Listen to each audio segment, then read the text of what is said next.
We're live. Greetings and welcome all. This is the Legacy Guard. I am Taurus Crimson and I'm joined by Porg Lord. Good evening, Porg Lord. Evening, Taurus.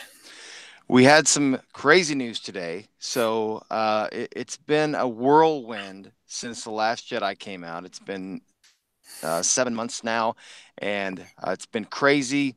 Lucasfilm has been attacking fans. Fans have been railing against the film. Fans didn't go see Solo because they were so pissed about The Last Jedi. Tons of stuff has been going on.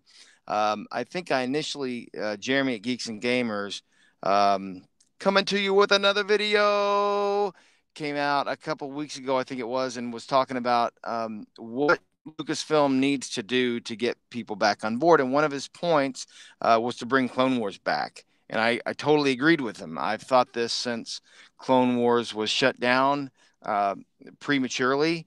And today we get news, official news, that Clone Wars is coming back. There's a short trailer. Trailer doesn't show much. Did you watch it, Porg? I did a couple of times. A couple of times. What did you think about it? I mean, it was exciting. It was kind of interesting to see what they were going to do. I didn't know. I mean, when I first saw the announcement, I just thought maybe it was going to be like a re-release box set of the entire series since it is the 10-year anniversary. But watching that, it's definitely going to be interesting to see which story arcs they try to cover in that. Yeah, so I got a text from Porglord that said it was coming back, and I about drove off the road. I was in my car, about crashed the car, and then I sent him a text. It's like, "Hey, is this for real?" And I couldn't wait for his response. I had to call him, and he confirmed. So I got home and I watched the trailer, and I couldn't believe it. I mean, the animation is rocking. It's the same thing. Would you go back to they were essentially bought out. Lucasfilm was bought out in the middle of production of season 6, and we got the Lost Missions, which was the first half of the season. And just for a little bit of history, for those who don't know, Asajj Ventress, who is one of the major villains in that show, one of my favorite Star Wars characters, her story arc was continued in the novel Dark Disciple, and then Darth Maul, who we also don't get to kind of see where he goes. He ends up getting his story told in a Darth Maul comic. And so these were scripted. These were based on scripts from the show. There were, I believe, a part series on the Blu-ray edition that were animatics. They were animated and they had the voice behind them, but they didn't have all the layers on top of them, all the rendering and whatnot. And then StarWars.com had an additional 4 episodes, the Bad Batch, I believe it was called. So there have been some episodes that we've been able to see, but we haven't seen. Kind of the finished versions, and there are several scripts that have already been written. So, where do you think they're just going to pick up where they left off, Porg? I'm not sure because it looks, I mean, most of the stuff that we've seen that they've released hasn't had anything involving Ahsoka. I think some of it was covered in the Ahsoka book, so I'm wondering if they're going to go back and cover that then in greater detail. Some of the comments I saw looks like this is going to be the events leading up to the Siege of Mandalore. So I'll be interested to see if maybe they bring Darth Maul into it then, because he's there at this time. Yeah, absolutely. Did you read the Dark Disciple book? I did. What did you think of the book? I enjoyed it. It was kind of interesting to see Asajj Ventress, um, not necessarily in a good light, but at least in a different perspective. She always kind of been that villain in the Clone Wars episodes that she was in for the most part. So getting to see the interaction with her and Quinlan Voss was interesting. Plus, it was nice to see another Jedi story being told with Quinlan Voss being such a major role in that story. Yeah, it was super awesome. And Quinlan Voss, I believe he is actually shown in the Phantom Menace on Tatooine, if I'm not mistaken. There's just a shot of him. I think he's sitting close to or next to Sebulba in one scene. and so he's been around in canon for a while. But yeah, to see him interact with Asajj, and Asajj Ventress actually kind of comes around toward the end of Clone Wars, and actually helps Ahsoka a little bit in some of the latter episodes. Her character arc was amazing, and I love the way Dark Disciple went. Would you want to see that Dark Disciple story on screen? I would. I mean, like I said, the book was an interesting read, so to be able to get to see that played out on the screen would be pretty cool. I just don't know how much of that they're going to show in this series. I mean, 12 episodes doesn't necessarily seem like a lot, given how some of the story arcs in Clone Wars went. Well, it kind of seems to me, through all of the mayhem that's gone on since The Last Jedi came out, the one person from Lucasfilm who has not harassed the fans or attacked the fans, and who the fans love and continue to love is Dave Filoni. I mean, you're seeing Dave Filoni for president now. I mean, people want him to take a leadership role at Lucasfilm. People love him. People love the Clone Wars. George Lucas hands on trained him to tell Star Wars stories within the Clone Wars. So, I kind of feel like Disney is saying, "Hey, let's bring out Clone Wars again because people love Dave Filoni and they love this show. And let's do a little test run. Let's finish season 6. I know they're calling it season 7, but this would really be the second half of season 6, just to kind of test the waters. Do you feel like that's what they're doing? I'm wondering more if it's not a way for Filoni or maybe even Disney to try and carry on the Ahsoka storyline, because she has become such a popular character in the lore, the Star Wars lore.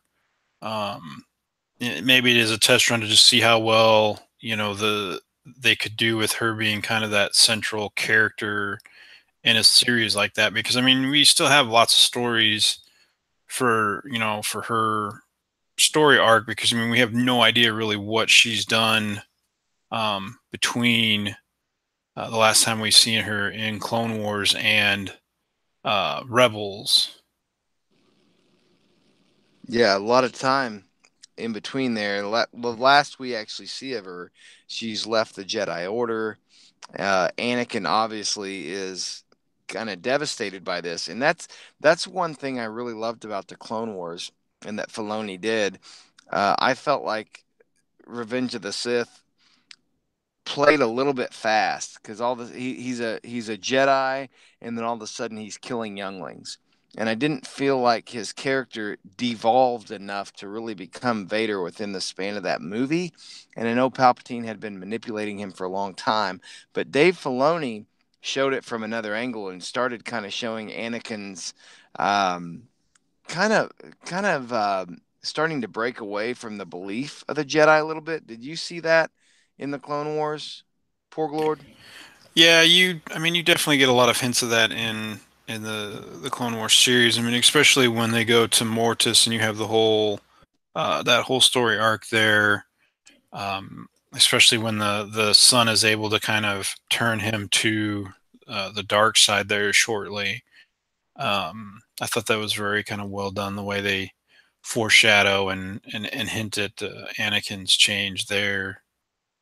And that was an awesome scene when you see Vader arise, and then he basically wipes his memory, and he doesn't know his future anymore. That was a brilliant arc. I loved that arc, and that's a really fascinating angle to Star Wars, is that deep mythology. So, do you think they'll continue with the scripts they already had, or do you think that they'll just say, "Hey, we're going to try out some new angles and some new characters," and maybe, like you said, do you think they're going to maybe introduce Ahsoka to a new audience? Because it's been 10 years since that show was on air, and not a lot of the new generation maybe knows of her. Do you think they're going to maybe kind of prep her for maybe a film?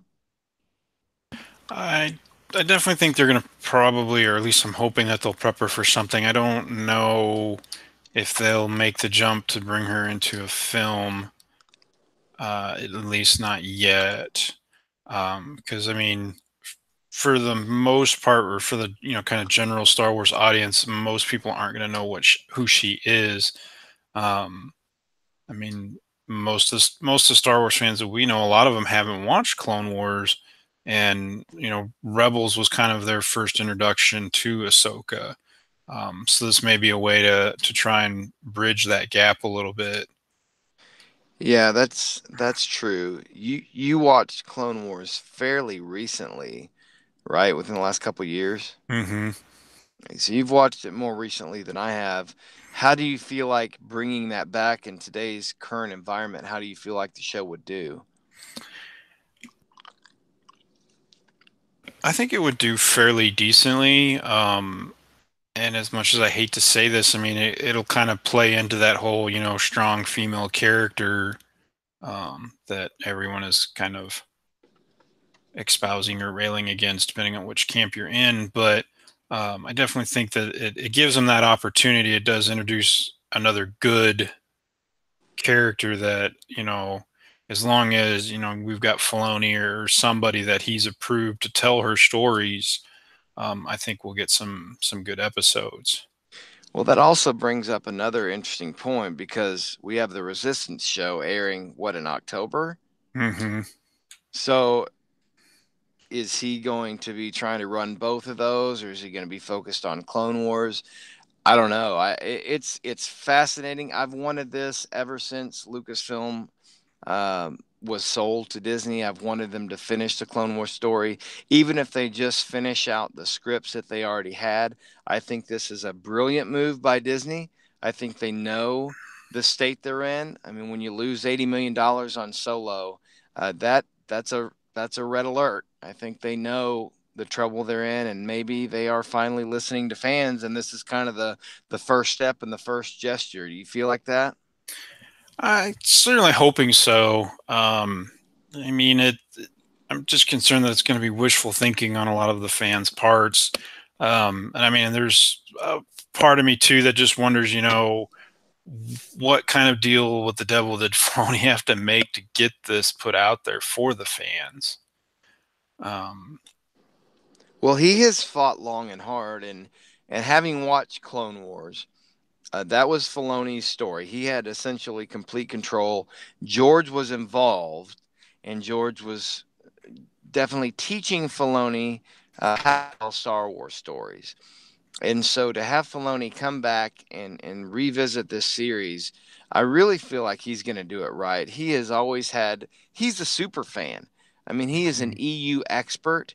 He knows the EU. He has brought multiple characters and story arcs and things from the EU into the Clone Wars. So I feel like he's going to do an amazing job, and I'm really looking forward to it. Um, this is really exciting news for a Star Wars fan. for sure. I mean, it's probably the biggest moment I've had since the Disney acquisition. The biggest kind of like fanboy moment I've had. I mean, I was standing there in the middle of a large box retailer, watching the trailer the first time when I realized that it was out. With the volume all the way up on my phone, not really giving a flip on who might be standing around me, trying to figure out what I was watching. Um, so and I definitely thought it was interesting, and to get into the trailer a little bit. They start out with you see all the different, the clone troopers helmets, and the fact that you hear Five and Heavy and Echo, who are probably some of the biggest fan favorites of the clones. Oh yeah. And then you get Rex in there, and then you get Cody too, which is kind of interesting, I thought. Mm-hmm. Um, so, and then of course, I'm questioning too. It's like, you see all the, they have all the helmets, and then obviously there's going to be, it seems like there may be some sort of big battle because they have the explosion kind of blows all the helmets up. So, I mean, I wonder, is this one of these storylines that they may tell kind of spell the end for the vast majority of the clones? Because for the most part, I mean, even in the old EU, we have no idea what happens to the vast majority of the clones after the end of the Yeah, it's been very prequels. vague. old EU, new EU. I know in Lords of the Sith, um, was it Palpatine or Vader? One of them had, I think it was Vader. Palpatine. Uh, Vader, was it Vader? yeah. Had a clone as one of his personal guards. And there was even a comment made. I think Vader asks the clone, "Are you too old to be of service to me?" So there were definitely clones around, but yeah, what happened to them? I don't know. Maybe this will answer those questions. So just to wrap this up, what do you want to see from this show? I want, well, it would be nice to see them kind of tie up some of those, loose ends. Obviously, um, what happens to some of the clones after the, events of Revenge of the Sith, and you kind of didn't know where Ahsoka was heading um, after she left the Jedi Order. So, hopefully they'll kind of give us some direction on that. I know they put the book out, but most people I know, I think you're probably the only person I know that actually um, perused the book at least. Oh, Uh, I read it. right. So hopefully, I like you said, I they'll just kind regret it. I of. regretted reading it, but I read it. So, hopefully they'll kind of give some direction on where she's headed as far as her storyline goes. Um, I really liked your point about what happens to the clones going forward. I think that would be an awesome thing to see and kind of answer that question because, like you said, even in the old EU, it wasn't entirely clear. I think that would be something that would really tighten up continuity to see what the fate of the clones are. We know that Rex survives. We know that Rex takes the chip out, as well as some of the other clones that are with him that we see in Rebels. The two biggest things I want to see are Asajj Ventress's arc. I want to see how that plays out on screen. I loved the Dark Disciple book. And so I really, really, really want to see that come to life on screen. I think that would be awesome. And Darth Maul, the comic that they did that was based on, I think, 4 episodes. I'd like to see both of those releases seen on screen. And, regardless of what they do, I think Filoni's going to do it right. Yep. So I guess now just the biggest question we'll need to have regarding this is when exactly next year is this going to come out? Yeah. Yeah. Sooner the better. Hopefully I mean, they already have a lot of these episodes animated. They already have the voice acting. So I think they can push a lot of them out quickly. So if it's only a 12 episode run, I think it will be a minimal cost to Disney. I mean, if they just have to render a couple episodes and maybe have the voice actors come in. I don't know. I don't know if they're just going to do what was already on the cutting room floor. Well, not the cutting room floor, but the production floor, or if they're going to do new stuff. I don't know. But either way, it's exciting. I'm excited for Filoni to get back to that because I know he loved that show and the fans loved the show. So really exciting times. Looking forward to Clone Wars. Uh, Porg Lord, you got anything else to add? Not at this time. Just have to All go back right. and dissect the trailer a couple more times.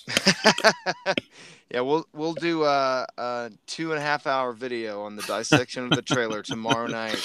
All right. Thanks to all who will listen to this video, and thank you, Porg Lord, for joining us. This has been the Legacy Guard. Live long and prosper, and may the force be with you.